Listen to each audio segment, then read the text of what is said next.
Um, Good morning and good afternoon. Welcome to today's session where we'll be highlighting experiences utilizing the adapted ARC-D health tool in fragile settings. My name is Nika and I'm with the Momentum Integrated Health Resilience team. I'm going to get us started today.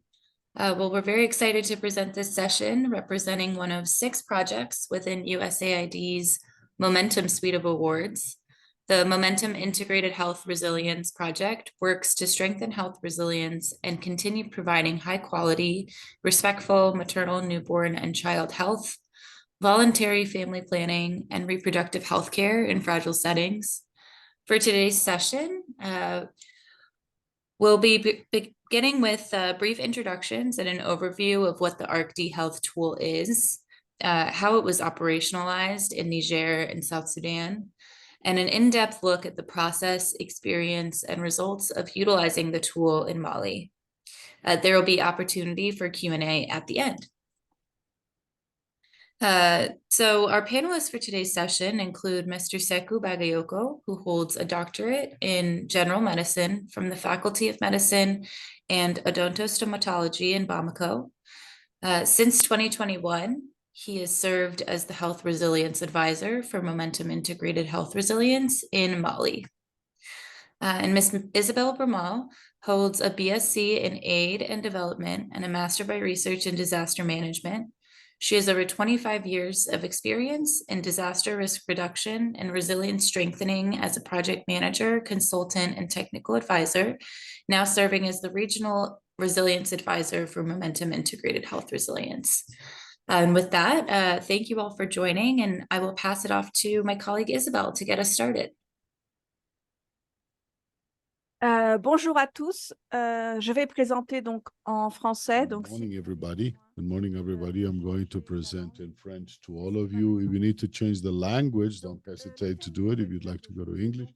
So today's webinar talks about the tool that has been developed by the MAIR project to be able to work on analysis of the community network ARC-D health tool. Next slide, please. Very well. So before talking about the community capability and capacities and resilience, I'm going to give you the definition we use to define health resilience. This is USAID's definition. This is the ability of people, households, communities, systems, and countries to mitigate, adapt to, and recover from shocks and stresses in a manner that reduces acute and chronic vulnerabilities and facilitates fair and equitable health outcomes. So this ability mentioned in this definition can be defined into 3 categories: absorption capacity, that relates to ability to minimize exposure to shocks and to prepare to be able to guarantee maximum adaptation, and adaptation that allow to make intentional and progressive adjustments in response to a change to create better flexibility in the future. And we also have the capacity to transform that allows to intentionally make the structural changes and social changes to reduce all the risk factors and situations of inequality. This is how we built, this is how the ARC-D tool was built. Next slide, please. So this tool has an analysis methodology, qualitative and participative tool.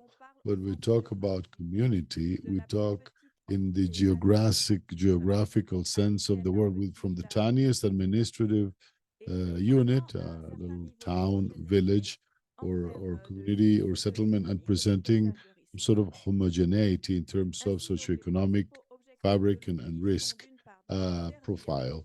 The main objective is to be useful as a quick, fast evaluation of shocks, tensions, and resilience capabilities at the community level. and also to facilitate the self-evaluation by communities themselves so that they do self-evaluation of their own resilience capabilities. And the entire exercise is useful as an entry point, as a main entry point, so that the community truly engages, participates, have a starring active role in all the efforts to improve their health resilience and reinforce their health resilience. Now, ARC-D then is not only destined or targets or not only targets a single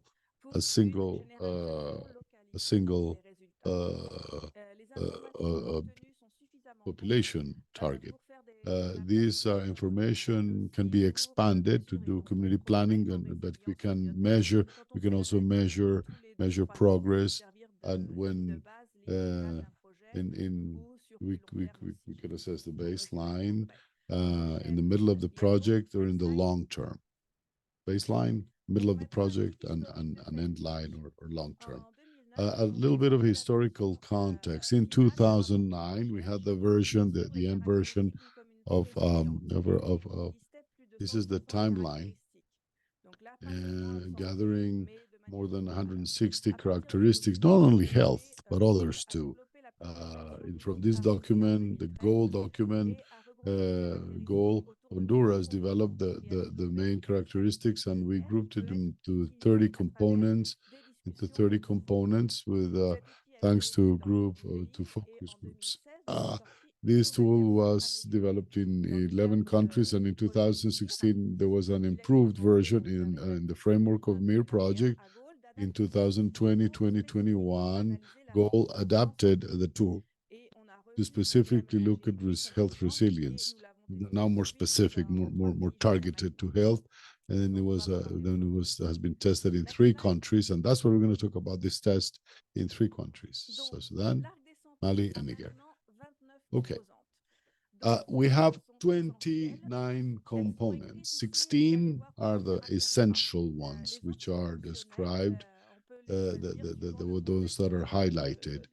And you can, depending on the context of the country, priorities vary. Components are organized according to the 4 main priorities of Santai's framework for catastrophes in the international framework adopted in 2015. These are the 4 in red, the 4 ones in red, which are the highlighted priorities. You can also see that every component contributes to reinforce one or several resilience capabilities. Here, for example, the component 5, I hope that you can follow the presentation. Yes, I guess it's on community decision making. That is truly transformative because it contributes to transformation capacity. Number 12, awareness of health mechanisms allows communities to better adapt. And for example, component 2, dissemination of information related to resilience will allow to improve absorptive capacity and adaptive capacity. Next slide. So you get the methodological idea. So every component will will be put in a scale from 1 to 5. Every component will be scored from 1 to 5. The scoring system attributes, this scoring is important. The 1 is the lowest level of the score, and 5 is the highest level of the score. Next slide. Okay. So in all these components we were previously selected, have a score, to have a general overall score, we're gonna look at the overall score, and then we're going to have individual scores and then overall score, from scoring from 1 to 5. So here we have to score the capacities, all the components that contribute to specific capabilities, what I showed you before. So we can have specific scores for each one of the resilience capabilities and then the overall score. Next slide, please. So now let's talk about the health process, or how can we obtain this ranking or this scoring. So certain countries will begin by creating protocols that will be subjected to the ethics committee, and that depends from every country. In the first stage, it's important to identify who would be the facilitators, the drivers of the whole process. Generally, we identify them in our own MIR project staff, but also partner local NGOs, the Ministry of Health, local agencies of the districts where we're working. And for these people selected, it's important that they have certain experience on participative and it's important that they speak the local language. Then the training stage, about 4 or 5 days, that could be spread out in several days, and also in hybrid settings, face-to-face and virtual sessions. Then the research itself, the stage A or part A, corresponds to getting to know in depth the community where we will deploy the study. This is done with interviews with key players, with key people, and documents, and to know the place where we're going to work, and also direct observation. This stage, part A, allows us to define the different critical risk scenarios where we will study resilience. So part A. Then part B.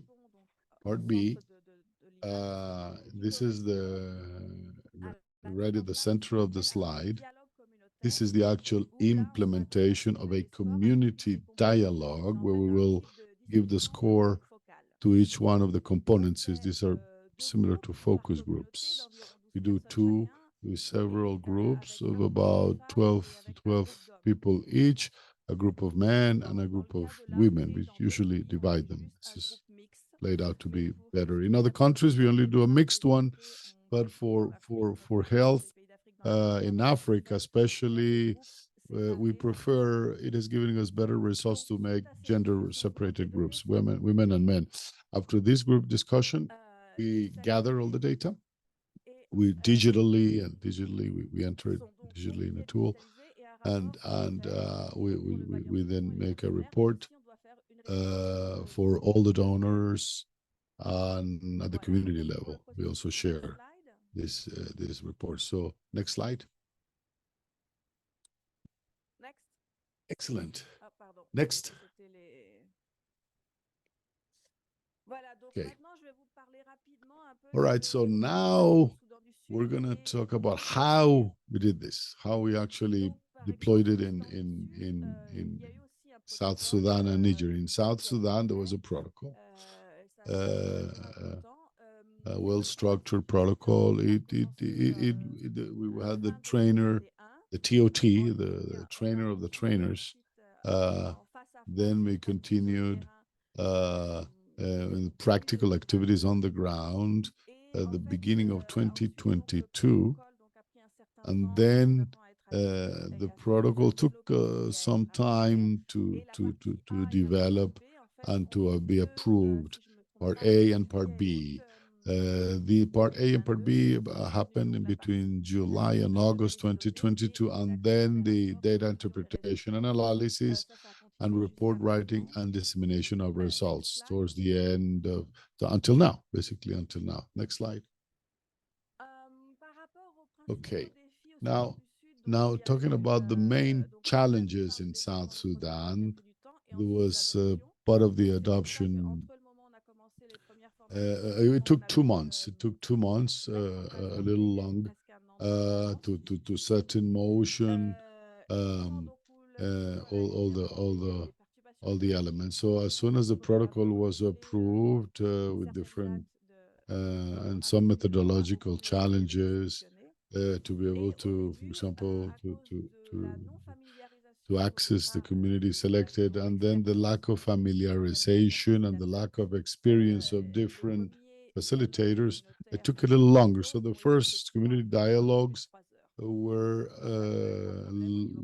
longer than usual, about 3 hours or so, which are a little too long. Next slide. Nevertheless, we succeeded in the practice sessions. The team quickly learned and quickly reduced the times and was able to move much faster. The focus groups on average was about 2 hours instead of 3. So that's, it was a good improvement. Also, as I said, separating women and men, there were components where women, when they have a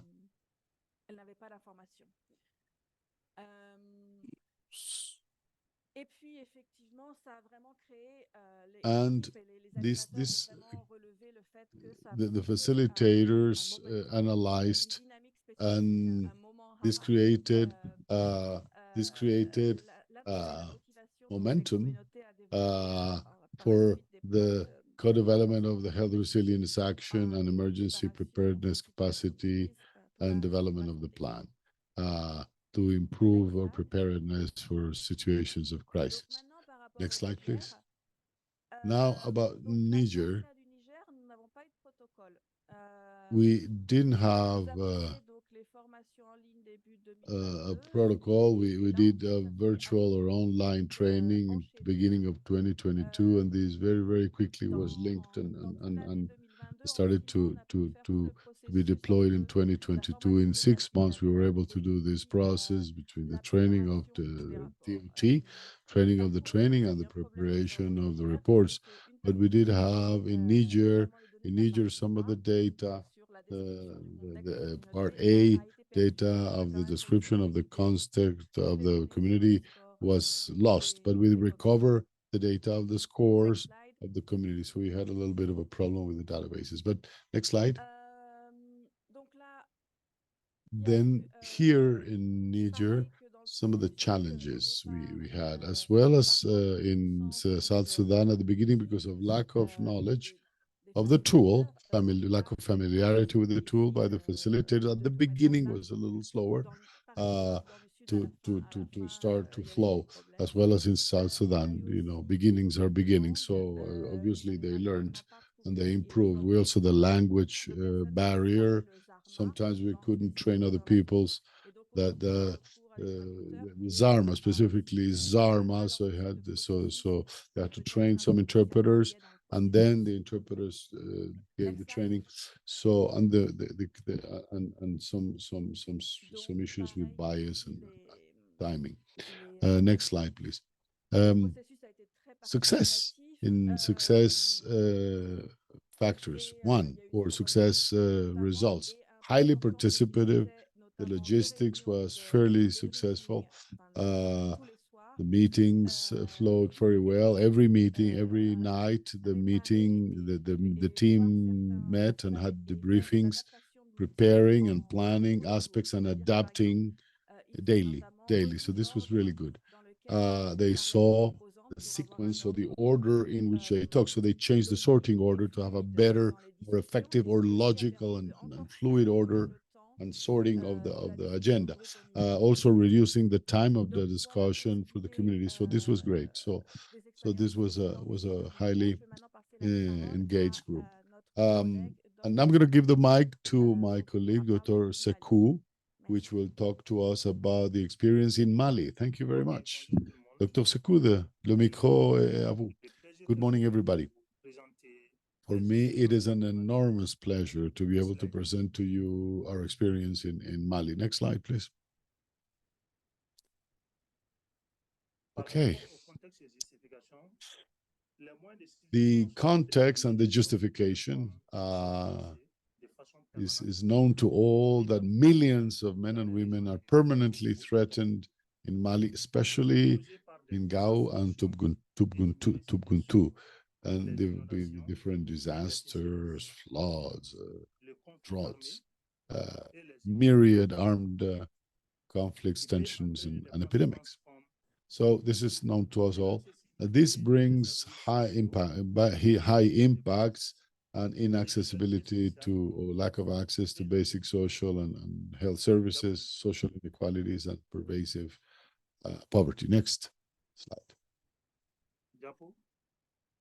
All right, so our methodology.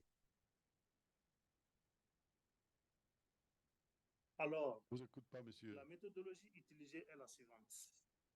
So the methodology we use is the following. Alors, la méthodologie utilisée est la suivante. Le processus a commencé As the process began with the creation or formulation of the protocol was made in collaboration with the Health Ministry of Health, and after the creation, the protocol was validated by the CNESS team. Then we went to the TOT and the training of the trainers on the data collection teams. The first stage was the field data collection, and then we did a practical. First we did an online training, then a face-to-face training to test the methodology in the two regions. After the training, we went to do the data gathering on the ground, in the field. This was all done in two stages. The first stage, part A, which we showed before in the other slide, which was the interviews, the key people interviews, and also reviewing comments. These people were in 4 communities. We have to know that GAO we focused on 5 communities in each regions. In these 5 communities, the number of people varied. The number of people, the first people were chosen were the community leaders, and then they chose other people and the people from the health centers as well. After in the part B, we could see different risk scenarios which were analyzed, and then we created the reports, we prepared the reports, and after the reports we went out to we focused on the results of the reports, centrally, regionally, or at the community level. So this process was 24 months, the entire process from end to end. Next slide.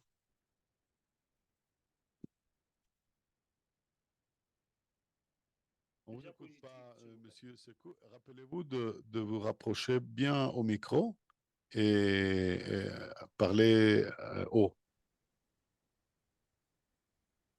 Ok, toutes mes excuses. Voilà. Ce qu'il faut connaître, nous avons travaillé avec. So what we have to know is that we work with 16 mandatory components, non-negotiable components. The study was carried out in five communities in Gao and 5 communities in Timbuktu, with individual interviews for key people in the communities, in every community. The total cost was about 7 million francs, still an equivalent of $11,650. Next slide. What were our challenges? Well, our difficulties or challenges in this assessment? Well, the absence of a telephone network in certain areas, and the lack of coordination or poor coordination of activities in some villages. We have to understand that in several villages we don't have telephone networks, so we have to communicate through the community leaders or the technical service, and sometimes there was lack or poor coordination of activities, and also lack of availability of certain key informants about certain services. So sometimes in the morning, and the person was not available, and so on. The person that so there was problems of movement, So we try to call people to get the information. So these were some of the biggest challenges: networks and communications. Next slide. And our successes. Plenty of successes. Well, first off, well, thanks to the involvement, engagement of people from the technical services at the central level, regional level, and this community level, there was good participation of people from the technical services. And of course, making the activity their own, the appropriation by state employees and communities, making this their own. It was done thanks to this sense of ownership and this appropriation of all those parties that are accountable. They understood the idea, and they were able to help in the facilitation of the deployment. So the restitution of the results, the elevation to stakeholders at the national, region, and community levels was also a great success.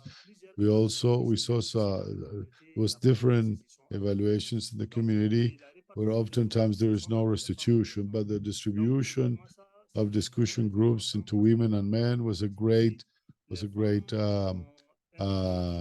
success factor, because women might inhibit themselves or they leave them aside but when we put them together, they open up.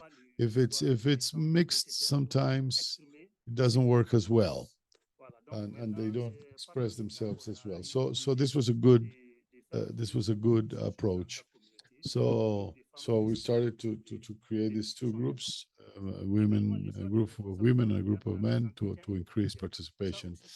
And also community levels, in the choice of community leaders for individual interviews. This was important because the chiefs, village chiefs, and they were able to choose and select the people that would be responsible of different activities. And they knew that these people would respond satisfactorily. And overall, the organization of group discussions by village chief was very, very effective, because leaders made this process their own. They organized very well these group discussions. They called the people, they facilitated the discussion. So this was great. Next slide, please.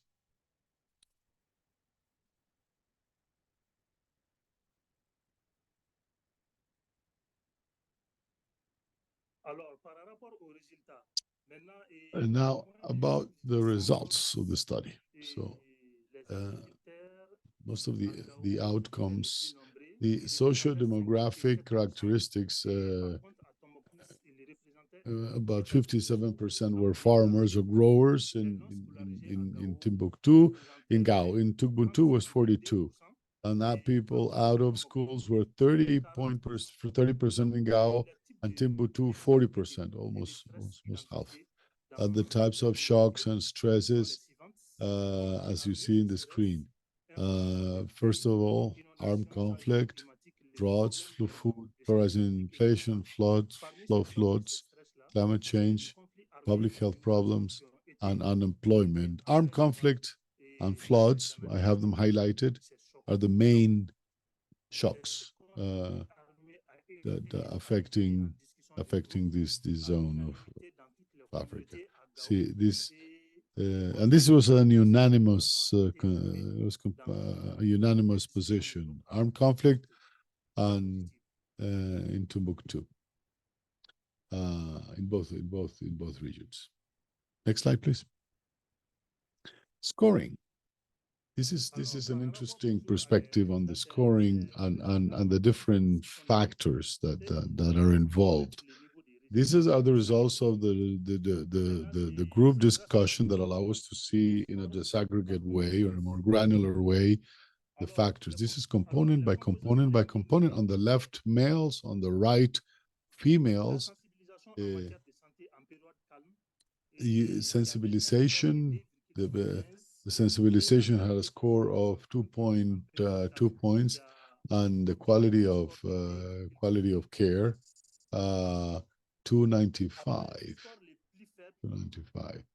and the lowest scores in 3 components: planning, the capacity in preparedness, but the lowest scores in every community, then physical infrastructure. Physical infrastructure in times of crisis, very low, fairly low, 1.25, very low. And the component, so very an early alert system also fairly low, 1.30, 0.3. Next slide. Averages, all right, per villages, by village and by gender. So this graph conveys the results of the discussions with men and women, left men and on the right hand side women. The overall score of women was slightly higher than men. Interestingly, 1.79 versus 1.6 as the overall score. Next slide. Okay, this is another view of the different communities. This graph shows all the communities, all the results per looking at resilience capacity by community. Three capacities, right? Absorptive capacity, adaptive capacity, and transformative capacity. So there you have the scores. The average per community for this capacity of adaptation, we have a score of 2.2, for example, and the lowest score was for the absorption capacity. You can visually see, can sweep through the 1.6 generally, and then you can visually see the bar on the left that's absorbing the lowest capacity. Next slide, please. All right, our recommendations.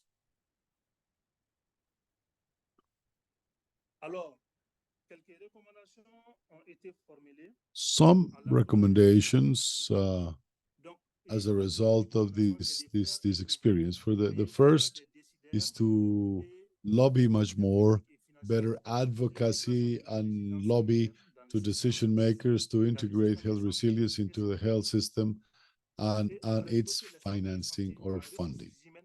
Equipping health facilities with RHSs to ensure continuity of service and disaster situations, provide ongoing training on RHSs and risk and disaster management, and preposition stocks of medicines and consumables to better manage supply chains and availability for epidemics and disaster management, and recommendations for communities. The first was to strengthen, reinforce the framework for exchange and sharing between community stakeholders on disaster prevention and management to leverage the learning to ensure inclusion in decision-making bodies. Decision-making is key, as you know, and take into account the community's admissibility and identify focal points within the community for continuity of services and care. There were also recommendations to learn at the project level in MIR. The first is to support the development of emergency and response plans at the community level. And lastly, better support the community to develop their plans for mobilization of emergency funds. Next slides. All right. Next. Well, thank you very much. Thank you very much, Dr. Sekou. We just saw the main, we just heard the main experiences in Mali. Now, we're going to quickly present the results of these three. Before opening, we're going to look at combined results. Next slide, please. These are some country comparisons. So look, here we can see the scoring at the different countries. Mali, orange, light red South Sudan and darker red Niger. We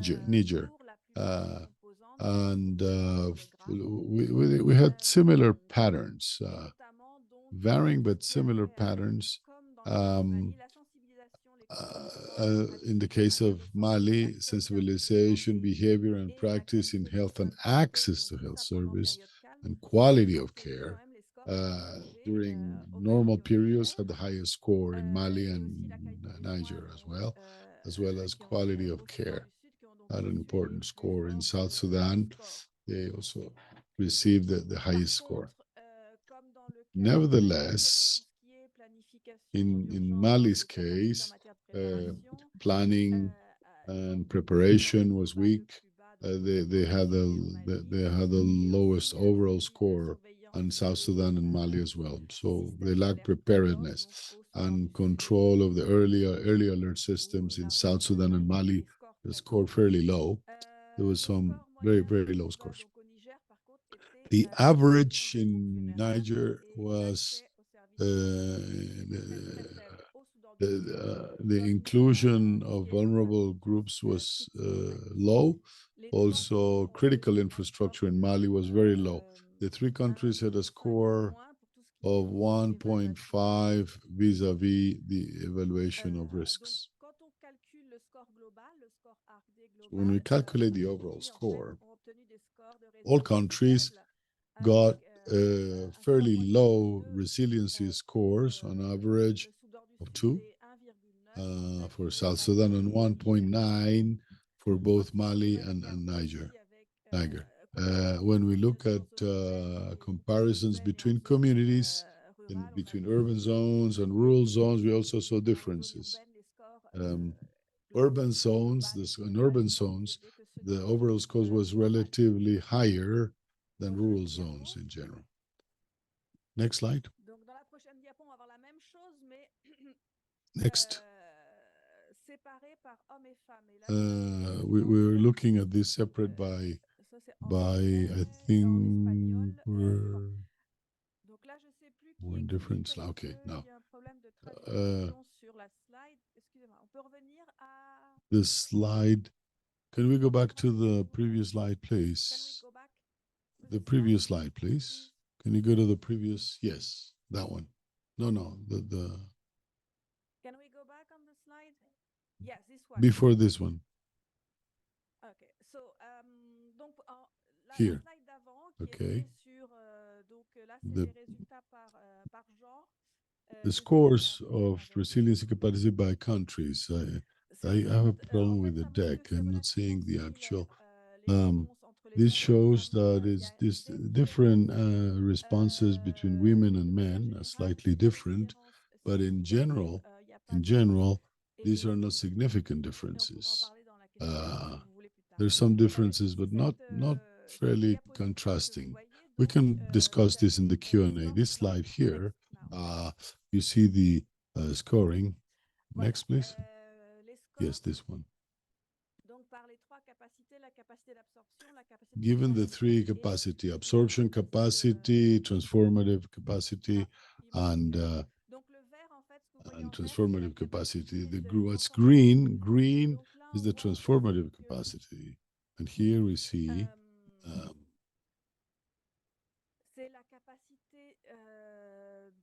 this is the capacity of adaptation was the highest score, especially in Mali, Niger, and South Sudan.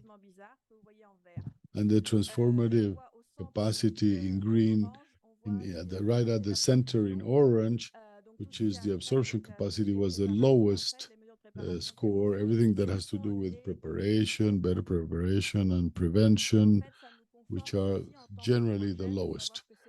This is important to know that this is where we should focus in the project. So this is one of the important things about these baselines. Next slide, please. Takeaways. The overall resilience capacity is the lowest in the three countries. The lowest score is absorption. The highest and lowest scoring components were similar across the different communities and countries.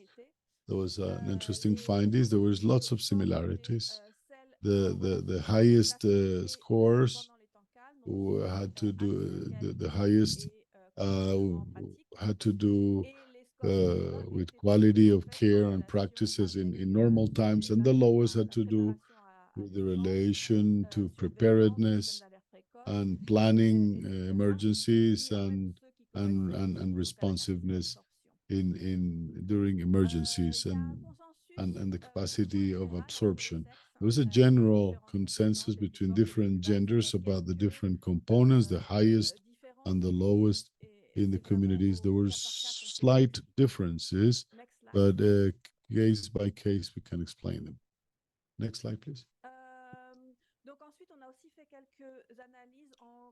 We also did certain analyses looking at the specific characteristics of communities with the results of these scorings and the different components. In South Sudan and Niger, we couldn't identify certain characteristics that could influence on certain correlations between the characteristics and in Mali, we did see that the most literate communities had a slightly higher score than other communities.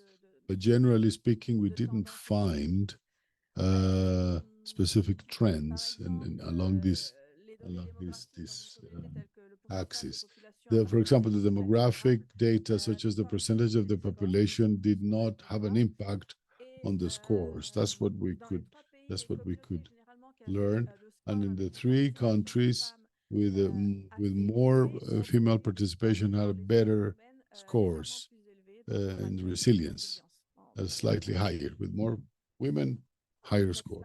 All right, next steps. What is coming up? To move forward, to continue improving,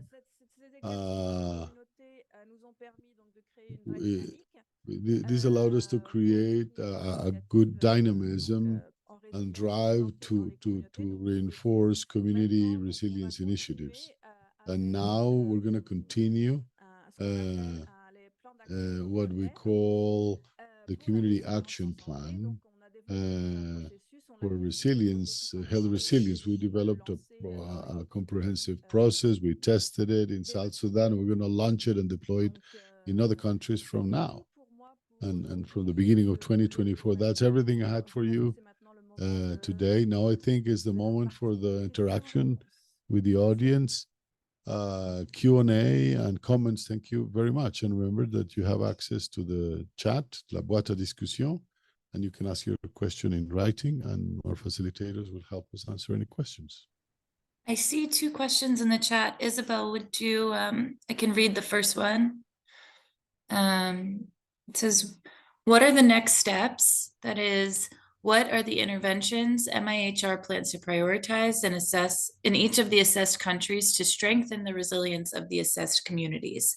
So what will we do with the findings and how will we prioritize those? Donc, oui, justement, je viens de le dire dans la dernière diapositive. I was just saying in the last slide, that we deployed, we set in motion a process to follow up its evaluations, to answering your question, to be able to support communities in developing their own action plans. It's a process that can be implemented without having previously done the ARC-D tool. I mean, ideally we should use ARC-D, but sometimes it cannot be done in all communities. So if we want to cover more communities and help them prioritize, the process allows to begin the work, to begin the effort with communities from scratch. Next questions. Great, thank you. Have I answered the question, by the way? Have I answered the question? I think so. Yeah. Mm-hmm. So we have another question in the chat. Other than men and women, for whom health resilience capacities were similar, were any groups identified for which resilience capacities were different? And if yes, which groups were they and what were the resilience capacities that differed? Maybe Isabel and Sekou who will answer this one.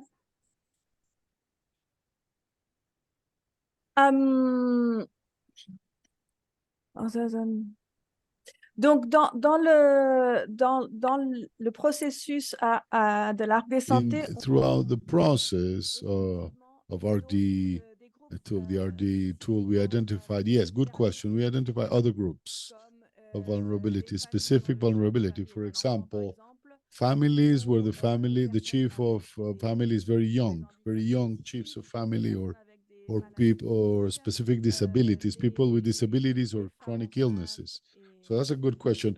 Pregnant women was another group, or with very young children. So these were specific groups that drew our attention and had differences. So in the RD tool, we have a specific component to address that it targets specifically these groups, and we're gonna and we see in what point they can be integrated in the community and when they participate in decisions vis-a-vis health resiliency and community resiliency, and how their specific needs can be taken into account in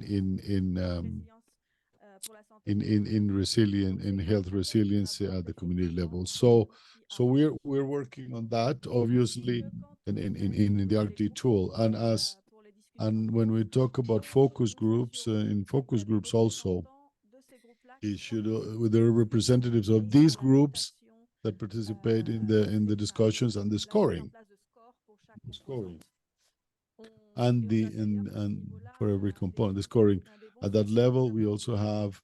I think we were very successful in Niger when we have groups with the disability and with the disabilities, which was the first time ever that they participated in this activity. They were super thrilled and happy to be taken into account, and their voices were heard during these activities for the disabled or people, and so the community takes better awareness of the specific needs of these groups during crisis, and that's very important to take them into account to be able to develop community preparation plans. Very good question. Next slide, please. Next question. I'm going to answer to about the experience in Mali. The first question is the next stage. We did the evaluation to identify activities, right? And the evaluation allowed us to make recommendations, and these recommendations, we want them to formulate them in terms of activities. And so for these activities, we have planned our work plan for the whole year. Now we're going to try to facilitate, to allow the community itself to be able to absorb and adapt to the different situations in emergencies. That was the first question. Now, and the focus group and the discussion groups, these are the most vulnerable groups which formed the discussion. But every group discussion was built with vulnerable groups.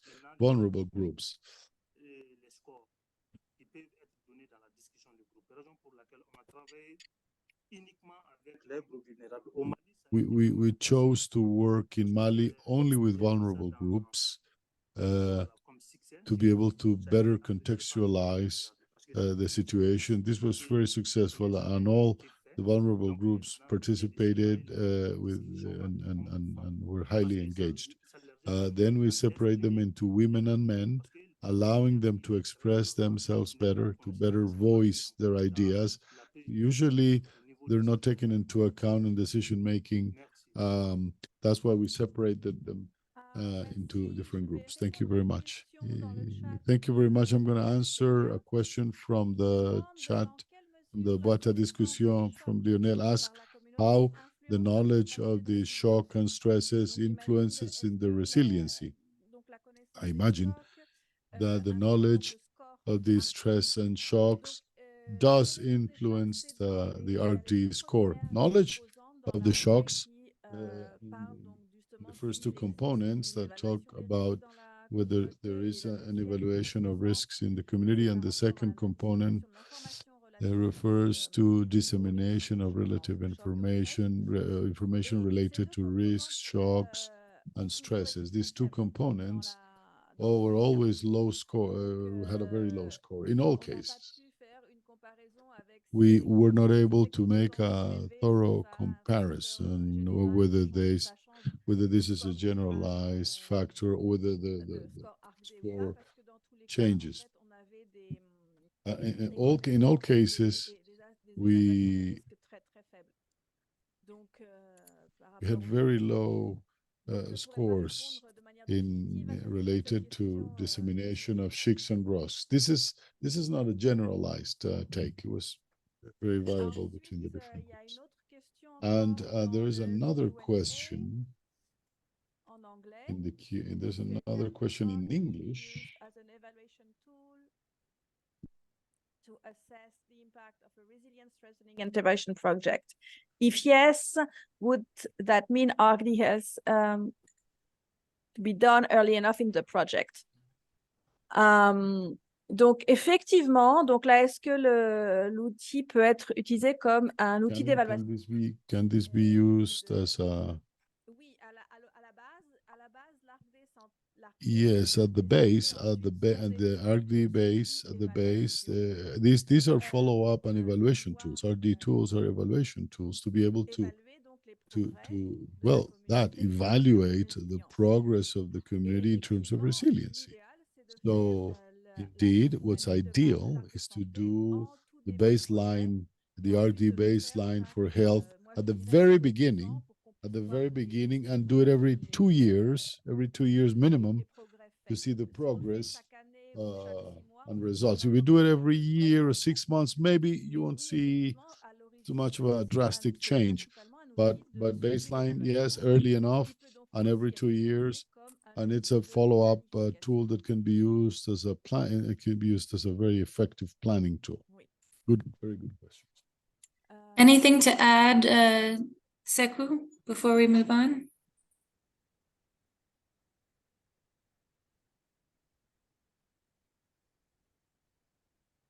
Sekou, on t'écoute pas. Est-ce que tu veux ajouter quelque chose à la question, à la réponse? Oui, la question a été posée en anglais. Je n'arrive pas à traduire la question. Yes, absolutely. Yes. Can you? The question was to know whether we can use the tool, the RD tool, as an evaluation tool, and whether we would have to set in motion RD health from the very beginning of the project so that at the end we can see the evolution. Absolutely. Yes, and I answered that yes, at the very beginning, the very beginning, and it is essentially an evaluation tool. So yes. So I'm gonna go ahead and answer. Is this yes? It's a great evaluation tool, and if we want to look at this tool, this tool allows us to get for us to know the level of resilience. But we have to identify the different specific activities that can be set in motion to allow the communities to address resiliency. It's a tool that can be that should be set in motion from the very beginning of the project. So I completely concur. To be implemented very early on. Thank you very much. Thank you. So now, before we close, we would like to call on Dr. Yehia Seydou for closing remarks. Dr. Seydou holds a doctorate in medicine and a master's in public health focused on epidemiology and clinical research. He is the chief medical officer of the Gao Health District in Mali. And now, Dr. Seydou, à vous.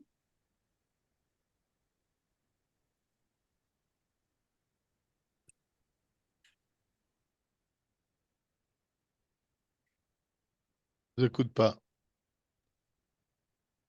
C'est votre tour. Allez-y.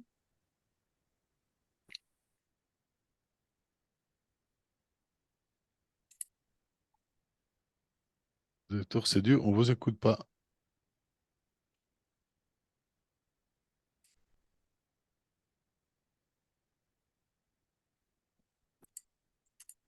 On vous écoute pas.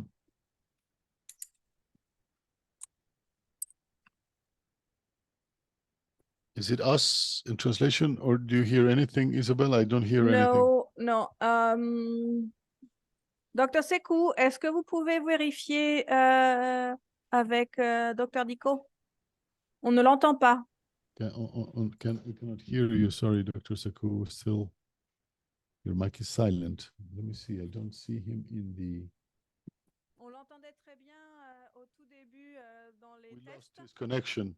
Okay. We lost his connection. Isabel, we don't have them in the room. Okay. They've lost. We've lost Mali. No, Dr. Sekou or Dr. Demba Traoré. Oui, Isabelle, nous sommes là. Oui. Yes, I donc can take over. I can take over. We have lost the connection. Okay. We have lost the connection.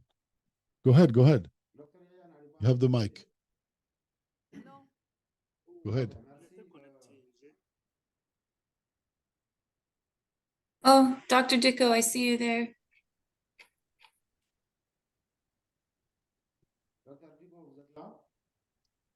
You're very far away. You have to get much, much closer to the mic and speak as loud as you can and see if we can hear you.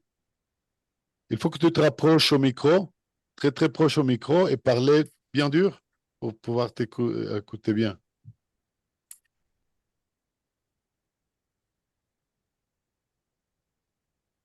Come on. Let's Ok. see.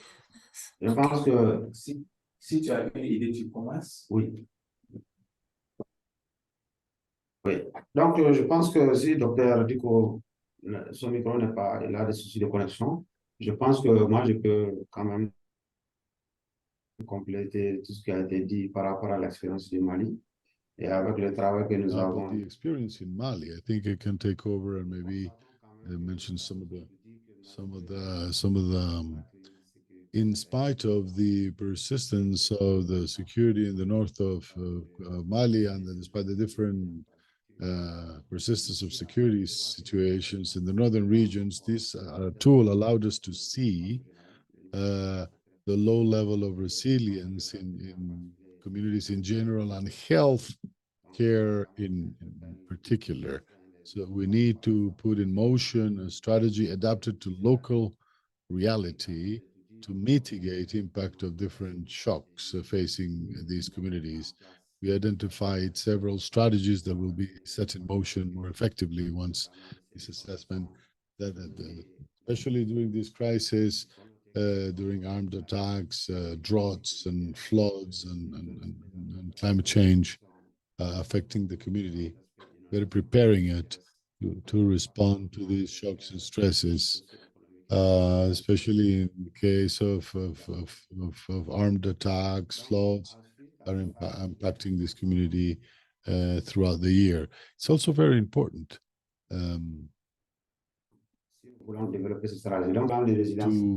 if we truly want to develop and deploy these strategies, it's very important to look at the local component, to face these situations, how we can transfer intervention strategies and increase capabilities. There's four main areas for intervention, strategic areas of intervention. First, the involvement of leadership and authorities at all levels to commit and engage the participation of the leaders. This is key, the participation of community leaders, the mobilization of resources, funding, people, resources, etc. And to have a multi-sectoral coordination of partners, allowing for what I mean here, synergies, achieving and gaining synergies with civil society and ministries, and if all the financial resources that accompany this are well coordinated. Without this, it's very difficult to achieve results or effective results. So these are the four main areas that we think are important to focus the interventions. We want to appreciate the Mir. This is the in a nutshell our experiences. So these are the four key takeaways: leadership of involvement of leadership at all levels and authorities, participation of community leaders, resource mobilization, and coordination and synergies between partners. Thank you.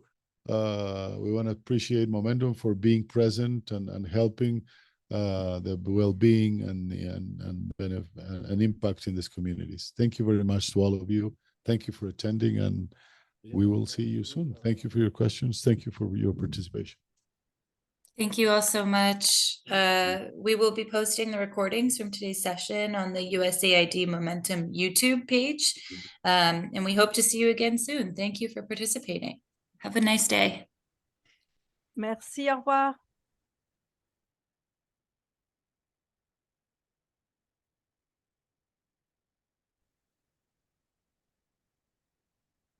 Merci, bonne journée à vous tous. Portez-vous bien. Very much. Have a good day. Have a good afternoon. Good afternoon to those of you in other time zones, and have a great day for those in America, for the Caribbean, for Latin America. Thank you very much. Bonjour à tous. Bon après-midi pour tous qui sont en Afrique. And until the next one, we will send you the recordings as soon as they're rendered. Thank you very much. Have a wonderful day.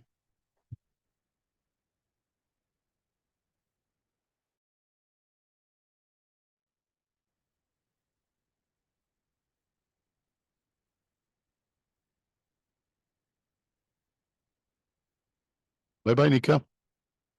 Send you the recordings as soon as they're rendered. Great. Thank you so much. Have a great day then. Bye-bye. Have a good one. Bye. Take care.